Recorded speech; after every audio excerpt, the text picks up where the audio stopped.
The Lord is saying, since I've measured you, you are my inheritance now. You belong to me. No one touches you. I have placed my seal on you. You belong to me. You're mine. You belong to me. You're mine. This is why any Christian that belongs to Christ veers off, gets a slap from the Lord Jesus. You are his property. And the owner has full right to do whatever he wishes with his own. He has full right. That's why the Lord will slap you, not the world. The world has a time in history to be judged. Once and once only, forever. But the children of Christ get slapped every time they do something wrong. Because you're mine, the people of the world are not. I am only entitled to slap my children, but the people of the world I will judge.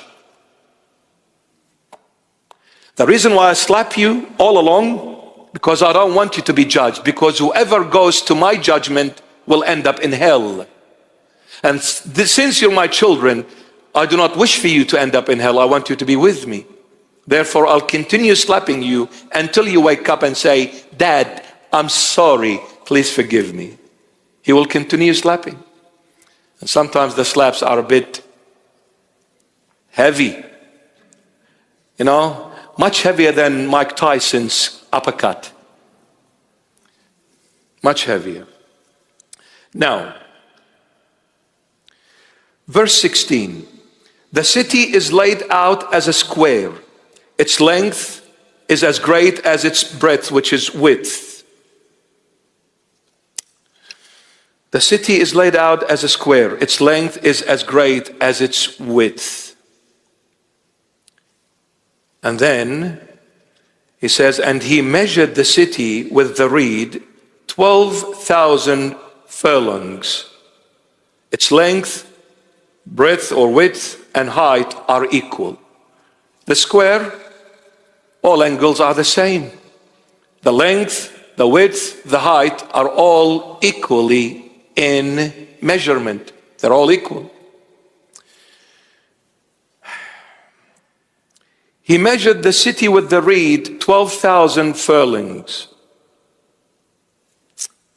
A furling is 200 meters approximately.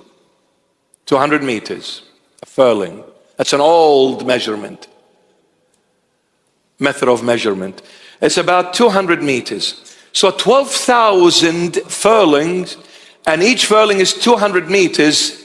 12,000 furling equals to 2,400 kilometers.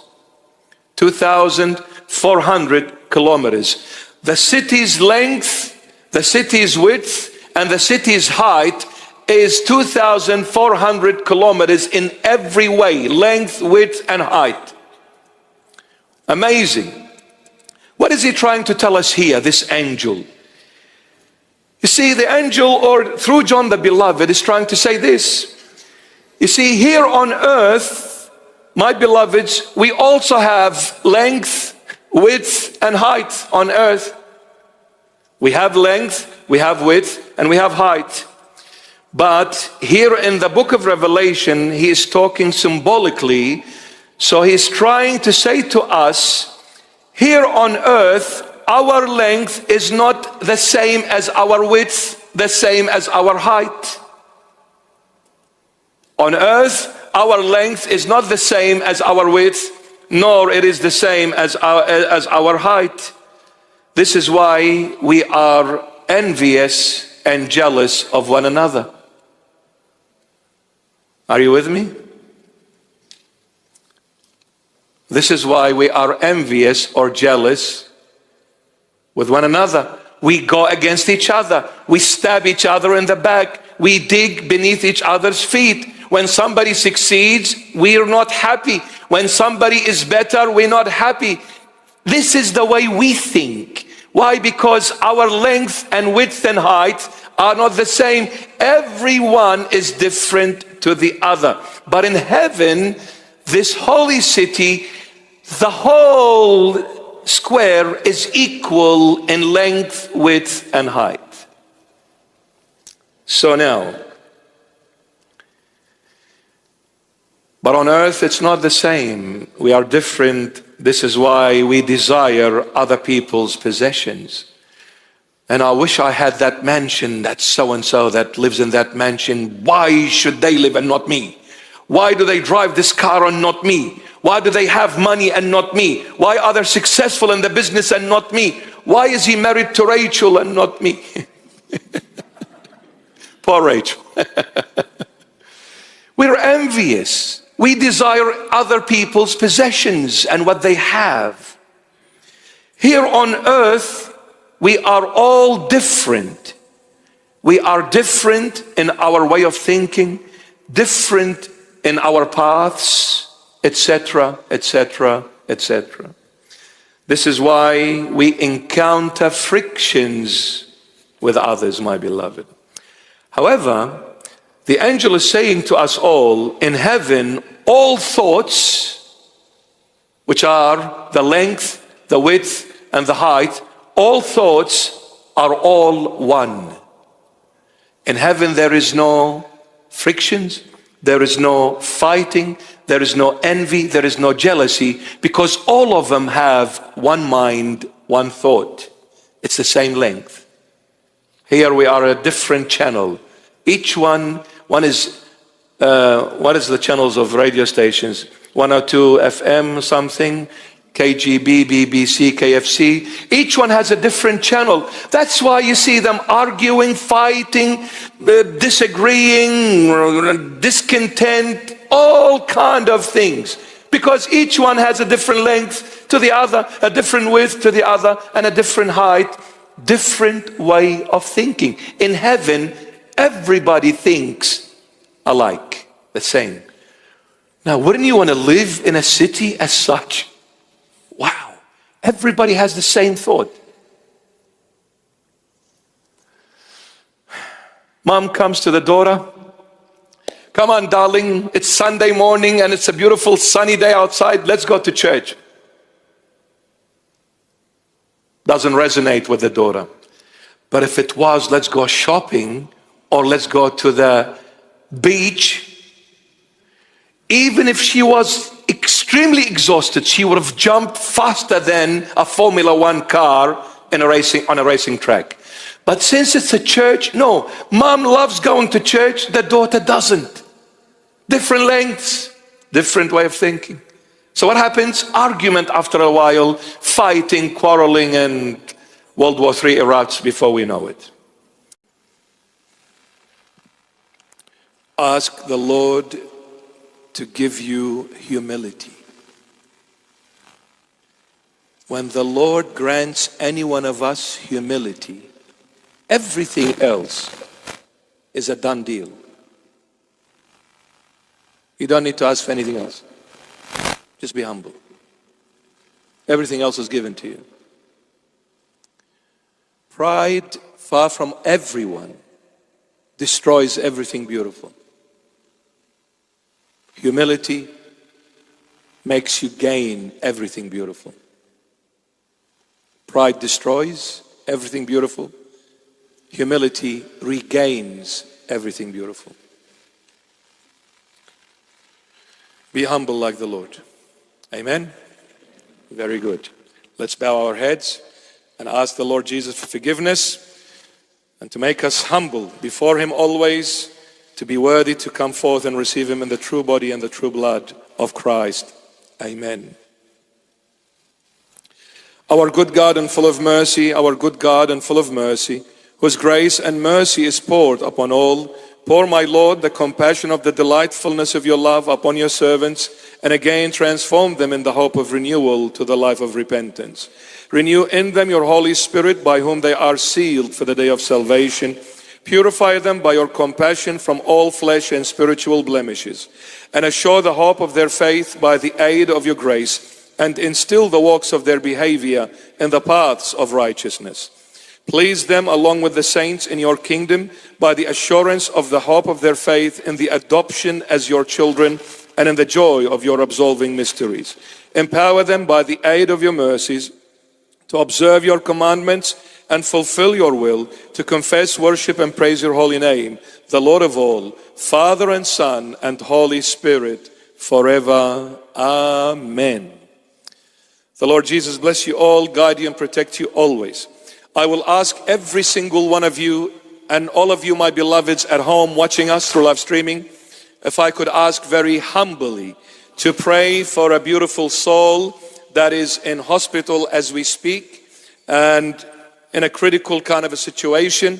So if I could ask you to pray, there are two names if you could pray for. One is William and the other one is Roger.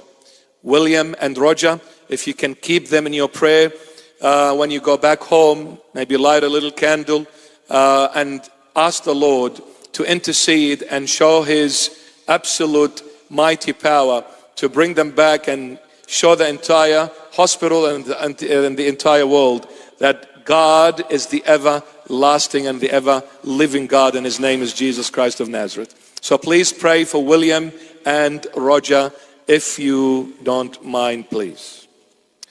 All right, a couple of announcements.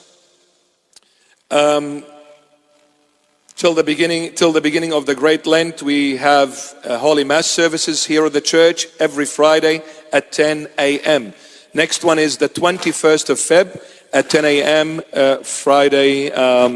We have the Holy Mass service here.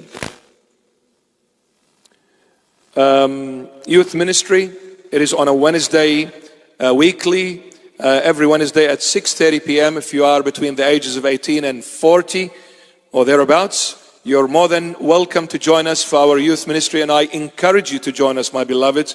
It is this Wednesday, the 19th of Feb at 6:30 p.m. sharp.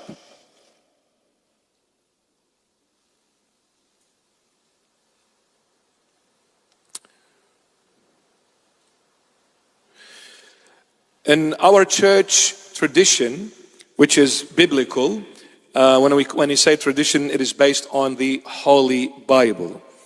The last Friday is dedicated to the departed souls.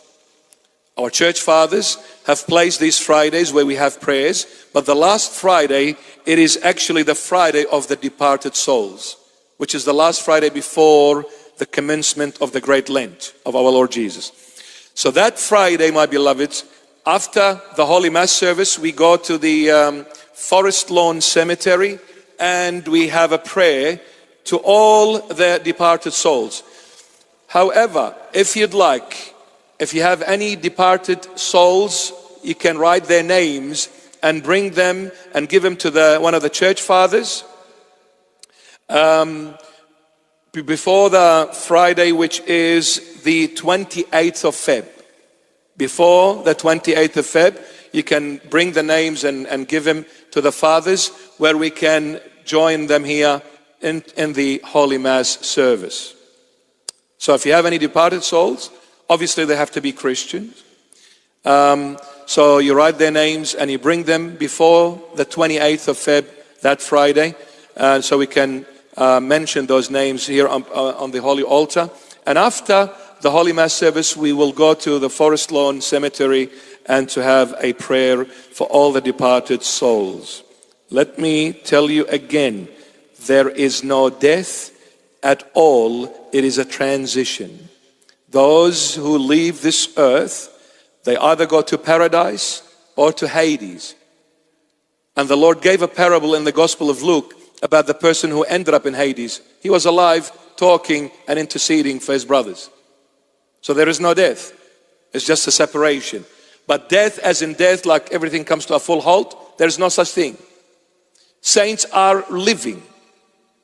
Please, I beg you, read the Holy Bible thoroughly. Saints are living.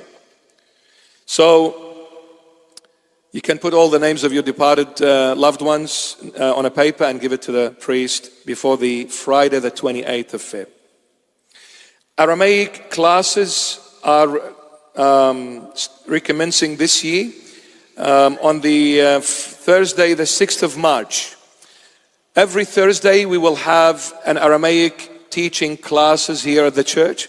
If you're interested in learning the Lord's language, Doesn't matter if you're not Assyrian, doesn't matter. Last year we've had different nationalities joining the class, the classes, and it was amazing. On the graduation day, they started reading in Aramaic. I was, wow, so happy. I could not believe my eyes. Asians and I don't know, all different nationalities speaking Aramaic. Incredible. I mean, the pronunciation wasn't 100%, but they were reading Aramaic. Amazing. So if you'd like to learn, and I encourage you to learn, it's every Thursday, starting Thursday the 6th of March, 7 p.m. at the church. You can register from now. We're having a Bible preach session in Melbourne, Thursday the 27th of Feb at 7 p.m. This time it is through booking and booking only. You need to book online. This is mainly for our beloveds in Melbourne. So you need to register online in order for you to be able to attend, because it's a limited seat. The seats are limited. That's why it is an online booking. So please try and book as soon as you can before it gets filled. And then once you register, you will be given the address to that venue. And please do not share the venue address with people that do not wish to register online.